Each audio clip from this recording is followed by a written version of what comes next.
Dear students, class 11th accountancy topic है आपका source document of accountancy. Students, source document of accountancy in a business every day done a lot of transaction like purchase of goods, sale of goods, payment receive, payment made etcetera. तो ये जितने भी transactions हैं business में, जो भी transactions हैं उसका कोई ना कोई प्रूफ होना चाहिए, कोई ना कोई एविडेंस होना चाहिए। ऐसा नहीं है कोई भी ट्रांजैक्शन आप कर लीजिए, किसी से गुड्स परचेज कर लीजिए, किसी को गुड्स सेल कर लीजिए, कहीं पे कैश डिपॉजिट कर लीजिए और आपके पास कोई प्रूफ ना हो, तो वो ट्रांजैक्शन इनवैलिड है, अमान्य है। जब तक आपके पास कोई लीगल एविडेंस नहीं रहेगा तब तक उस ट्रांजैक्शन को इल्लीगल माना जाएगा, अमान्य माना जाएगा, गलत माना जाएगा। तो आज हम लोग कुछ सोर्स डॉक्यूमेंट के विषय में पढ़ेंगे, कुछ बेसिक डॉक्यूमेंट्स के विषय में जानेंगे जो बिजनेस ट्रांजैक्शन डन करते समय हमें रिसीव करना है या किसी पार्टी को देना है। जिसमें फर्स्ट है आपका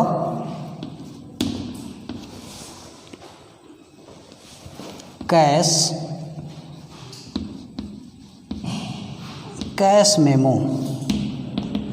student, cash memo when goods purchase on cash basis or sell on cash basis, in that situation which receipt या which document we are receive, that is called cash memo। जब हम नगद सामान खरीदते हैं उसके बदले में दुकानदार से जो स्लिप मिलता है वो कैश मेमो है। या जब हम नगद सामान बेचते हैं उसके बदले में जो स्लिप देते हैं वो कैश मेमो है। यानी कि जब भी नगद सामान खरीदेंगे, नगद सामान बेचेंगे तो उसके अगेंस्ट जो भी डॉक्यूमेंट्स देंगे, जो भी सोर्स डॉक्यूमेंट्स देंगे वो हमारा कैश मेमो है। ये केवल कैश परचेज और कैश सेल्स में यूज होता है। स्टूडेंट, इसी में सेकंड है इनवॉइस।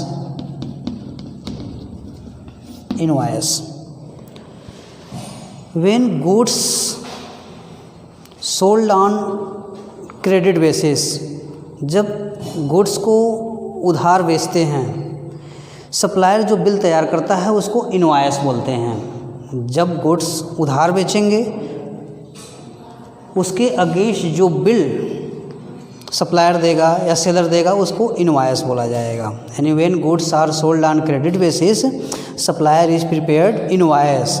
जब ये इनवॉइस परचेजर को मिलेगा, यानी सप्लायर के लिए, सेलर के लिए तो इनवॉइस है, और जब ये इनवॉइस परचेजर को मिलेगा यानी जो गुड्स खरीद रहा है उसको मिलेगा तो उसके लिए एक क्रेडिट बिल होगा।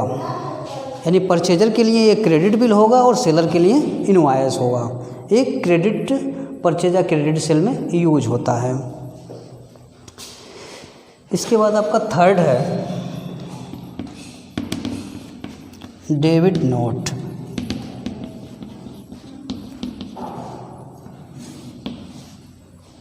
Student, debit note when we return good to supplier, जब हम गुड सप्लायर को वापस करते हैं ड्यू टू सम रीज़न, से हो सकता है कि अकॉर्डिंग टू ऑर्डर ना हो, ओवरवेट हो, ज़्यादा हमको महंगा लग रहा हो, किसी भी कारणवश यदि हम गुड्स को वापस कर रहे हैं, किस गुड्स को, जिसको हम उधार खरीदे हैं, क्योंकि डेबिट नोट या क्रेडिट नोट ये केवल क्रेडिट परचेज या क्रेडिट सेल में ही यूज होगा। तो जब हम उधार सामान खरीदे हुए को वापस कर रहे हैं, ऐसे सिचुएशंस में डेबिट नोट का यूज करेंगे। अब डेबिट नोट का यूज क्यों करेंगे? जब हम गुड्स परचेज किए होंगे, क्रेडिट परचेज किए होंगे तो एंट्री बनाए होंगे purchase account debit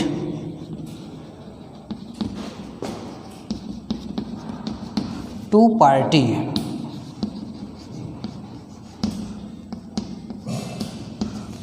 to party means जिससे हम सामान खरीदे हैं।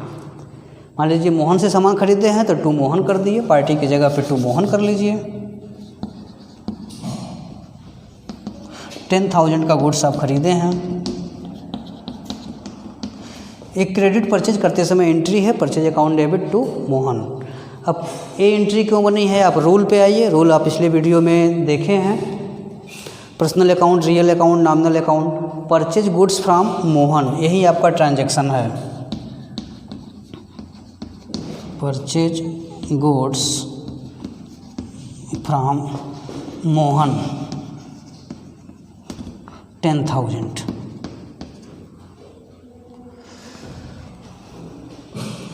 यही आपका ट्रांजैक्शन है। आप देखेंगे कि इसमें कौन कौन सा अकाउंट इन्वॉल्व है, पर्सनल अकाउंट इन्वॉल्व है, रियल अकाउंट इन्वॉल्व है या नॉमिनल अकाउंट इन्वॉल्व है। तो परचेज गुड्स आप खरीद रहे हैं, गुड्स आपका एसिड्स है, एसिड्स आपका रियल अकाउंट है, और रियल अकाउंट का रूल है कि which assets come in the business right in debit side. Goods purchase कर रहे हैं, बिजनेस में गुड्स आ रहा है और आने वाले को डेबिट करते हैं, तो गुड्स परचेज कर रहे हैं इसलिए परचेज को डेबिट कर लिए हैं। अब देखेंगे मोहन पर्सन है, व्यक्ति है, पर्सनल अकाउंट है।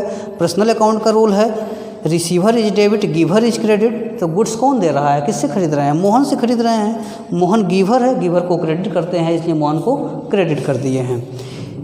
Suppose 1000 goods is not according to order. 1000 रुपये का गुड्स जिस तरह से हम ऑर्डर दिए थे उसके अकॉर्डिंग नहीं है या हमें पसंद नहीं है। 1000 गुड्स को हम वापस कर रहे हैं। अब 1000 गुड्स को वापस कर रहे हैं तो वापस किसको खरीदेंगे, मोहन को करेंगे। मोहन से परचेज किए हैं तो मोहन को ही वापस करेंगे। अब मोहन को जब वापस करेंगे तो मोहन गुड्स रिसीव करेगा, मोहन गुड्स रिसीव करेगा और जो रिसीवर होता है उसको डेबिट करते हैं पर्सनल अकाउंट में, तो मोहन को डेबिट करना पड़ेगा। इसलिए डेबिट नोट का यूज कब करते हैं, जब हम गुड्स को रिटर्न करते हैं। किस गुड्स को, जिस गुड्स को क्रेडिट परचेज किए हैं, उधार परचेज किए हैं। When goods are purchased on credit basis, some goods not according to order, in that situation that good is returned to party. In that condition a note is created, that note is called debit note. ठीक इसी के opposite आपका है credit note.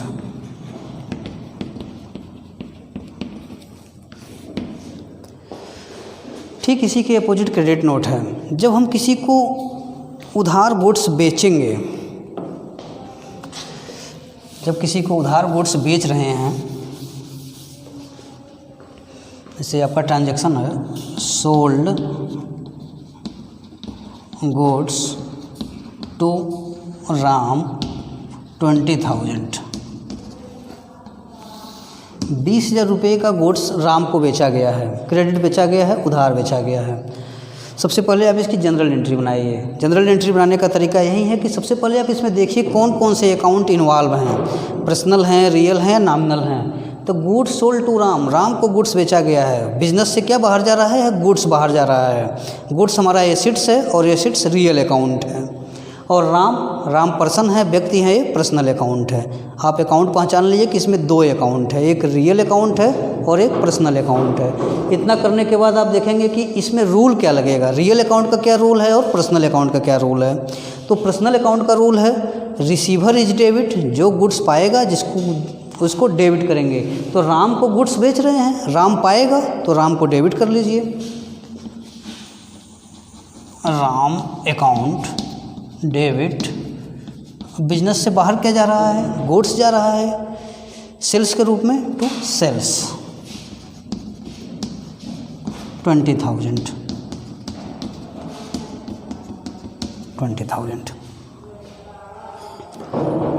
क्योंकि sales a real account है, real account का rule वही है कि what goes out of the business right in credit side. तो बिजनेस से बाहर 20,000 रुपये का गुड्स जा रहा है इसलिए इसको क्रेडिट में लिख दिए। अब देखिए,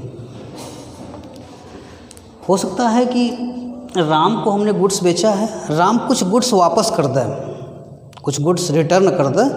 तो जब वो गुड्स रिटर्न करेगा, राम गुड्स रिटर्न करेगा, तो पर्सनल अकाउंट का रूल फॉलो होगा। पर्सनल अकाउंट में यही है कि गिवर को क्रेडिट करते हैं, देने वाले को क्रेडिट कर रहे हैं। तो राम गुड्स वापस कर रहा है, मान लीजिए 1000 रुपये का गुड्स वापस कर रहा है। 1000 goods return by Ram. Ram 1000 रुपये का गुड्स वापस किया, गुड्स हमारे पास आ रहा है, आने वाले को डेबिट करते हैं रियल अकाउंट में। तो सेल्स रिटर्न अकाउंट डेबिट, वापस कौन कर रहा है, राम, राम गिवर है टू राम 1000। अब राम क्रेडिट हुआ, यानी जब हमको गुड्स वापस मिलता है, बेचा हुआ गुड्स, जो गुड्स उधार है, उधार बेचे हैं, वो गुड्स जब वापस आता है तो ऐसे सिचुएशंस में एक क्रेडिट नोट बनाते हैं। यानी राम के अकाउंट को क्रेडिट किए, इसलिए हमें क्रेडिट नोट बनाना होता है। यानी कि परचेज रिटर्न में डेबिट नोट और सेल्स रिटर्न में क्रेडिट नोट। ये दोनों कब बनेंगे? जब क्रेडिट परचेज या क्रेडिट सेल हुआ रहेगा। इसके बाद है